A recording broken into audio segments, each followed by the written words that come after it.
এমন আজগবি গল্পে সাধারণ প্রবাসীদেরকে বিভ্রান্তিতে ফেলে দেওয়া হচ্ছে, আর এর মাঝে সুযোগ নিচ্ছে অবৈধ দালাল চক্ররা। মতবিনিময় সভায় ঢাকা চেম্বারের সভাপতি তাসকিন আহমেদ বলেন, সংযুক্ত আরব আমিরাত বাংলাদেশি প্রবাসীদের জন্য অন্যতম বৃহত্তম একটি বাজার।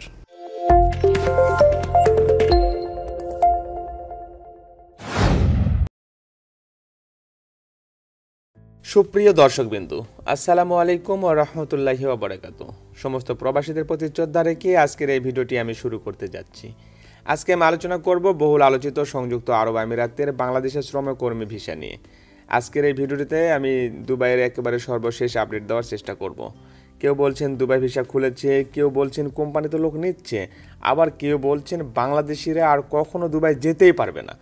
আজকের এই ভিডিওতে আমি একেবারে ক্লিয়ার করে দিতে চাই, আমি আশাবাদী দুবাই সম্পর্কে আর কোনো সমালোচনা হবে না। তো দয়া করে পুরো ভিডিওটি দেখার চেষ্টা করবেন, তাহলে অবশ্যই আপনারা এই সমস্ত বিভ্রান্তি থেকে নিজেকে দূরে রাখতে পারবেন এবং দালাল চক্র থেকে বেঁচে থাকতে পারবেন।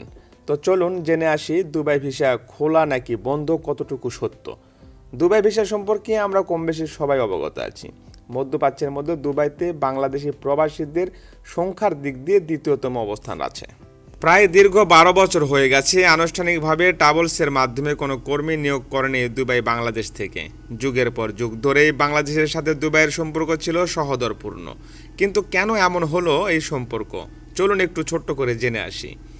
মোহাম্মদ ইমরান সংযুক্ত আরব আমিরাতের বাংলাদেশের আবাসিক রাষ্ট্রদূত। 2014 সালে সংযুক্ত আরব আমিরাতের নাগরিকদের আগমনে ভিসা দেওয়ার ঘোষণা দিয়েছিল বাংলাদেশ, কিন্তু পরে তা অনাকাঙ্ক্ষিতভাবে অন্যদিকে মোড় নেয়। ওয়ার্ল্ড এক্সপো 2020-এর আয়োজক শহর বাছাইয়ের জন্য পুরো বিশ্বব্যাপী সমর্থন ভোট হয়। সেই ভোটেও বাংলাদেশ দুবাইকে সমর্থন না করে মস্কোর পক্ষে ভোট দেন। এতে করে সংযুক্ত আরব আমিরাত রাগান্বিত হয়ে বাংলাদেশকে সমস্ত ভিসা দেওয়া বন্ধ করে দেয়।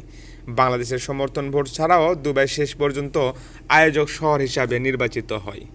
আক্ষেপ করে দুবাইয়ের রিয়েল এস্টেট সেক্টরে বিনিয়োগকারী বাংলাদেশের একজন ব্যবসায়ী মানবজমিন পত্রিকাকে বলেন, শেখ হাসিনা সরকারের হঠকারিতার কারণে দুবাইয়ে থাকা লাখ লাখ বাংলাদেশি এখন ভাগ্য বিপর্যয়ের মুখে।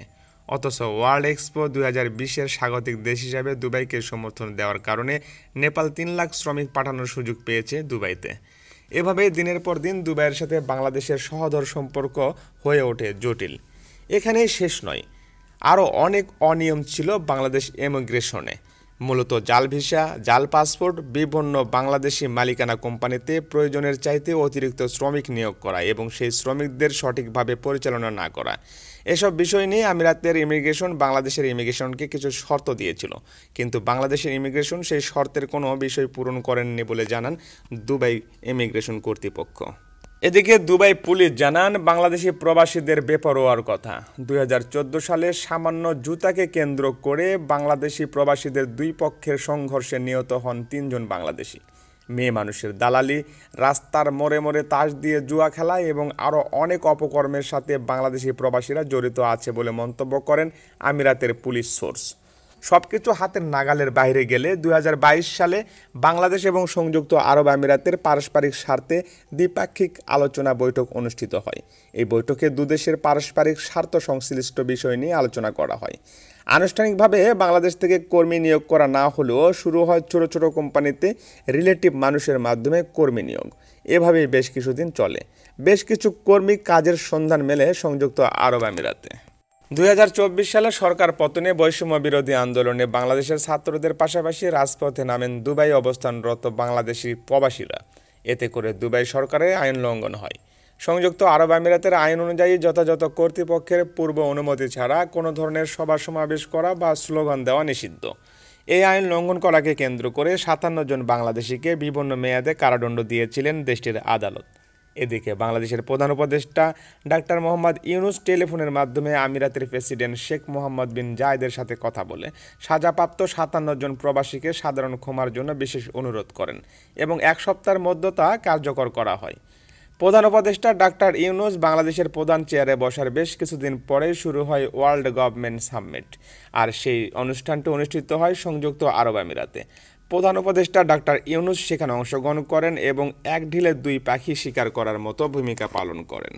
প্রধান উপদেষ্টা দুবাই সফরে WGS অনুষ্ঠানে অংশগ্রহণের পাশাপাশি দুবাইয়ের বড় বড় মন্ত্রীদের সাথে বৈঠক করেন এবং সেসব বৈঠকে বাংলাদেশিদের দুবাই ভিসা নিষেধাজ্ঞা তুলে নেওয়ার জন্য বিশেষভাবে অনুরোধ করেন এবং পাশাপাশি দুই দেশের স্বার্থ সংশ্লিষ্ট বিষয় নিয়ে আলোচনা করেন তিনি। দুবাই সফর শেষে দেশে ফিরে প্রধান উপদেষ্টা ডাক্তার মোহাম্মদ ইউনূস বাংলাদেশের ডিসিসিআইয়ের বাণিজ্য প্রতিনিধি দলকে সংযুক্ত আরব আমিরাতের সাথে দ্বিপাক্ষিক স্বার্থ সংশ্লিষ্ট বিষয় নিয়ে আলোচনা করার জন্য তাগিদ দেন। এতে করে ঢাকা চেম্বারের সভাপতি তাসকিন আহমেদের নেতৃত্বে ২৯ সদস্য বিশিষ্ট ডিসিসিআইয়ের একটি বাণিজ্য প্রতিনিধি দল বর্তমানে সংযুক্ত আরব আমিরাতের সফর করেছেন। মতবিনিময় সভায় ঢাকা চেম্বারের সভাপতি তাসকিন আহমেদ বলেন, সংযুক্ত আরব আমিরাত বাংলাদেশি প্রবাসীদের জন্য অন্যতম বৃহত্তম একটি বাজার। এই অনুষ্ঠানে ডিসিসিআইয়ের এবং দুবাই চেম্বারের মধ্যকার সমঝোতা স্মারক স্বাক্ষরিত হয়। ঢাকা চেম্বারের সভাপতি তাসকিন আহমেদ এবং দুবাই চেম্বারের সভাপতি ও প্রধান নির্বাহী কর্মকর্তা মোহাম্মদ আলী রাশেদ লুতা নিজ নিজ প্রতিষ্ঠানের পক্ষে সমঝোতা চুক্তিতে স্বাক্ষর করেন। এই দ্বিপাক্ষিক বৈঠকে দুই পক্ষের আরও অনেক স্বার্থ সংশ্লিষ্ট বিষয়ে চুক্তি স্বাক্ষর হয়, কিন্তু আনুষ্ঠানিকভাবে এখন পর্যন্ত জানানো হয়নি বাংলাদেশিদের ভিসা নিষেধাজ্ঞা তুলে নেওয়া হয়েছে কিনা বা আদৌ বাংলাদেশিরা দুবাই কর্মের জন্য কাজের ভিসা যেতে পারবে কিনা। তবে আশা করা যায় খুব শীঘ্রই এটার সমাধান হবে।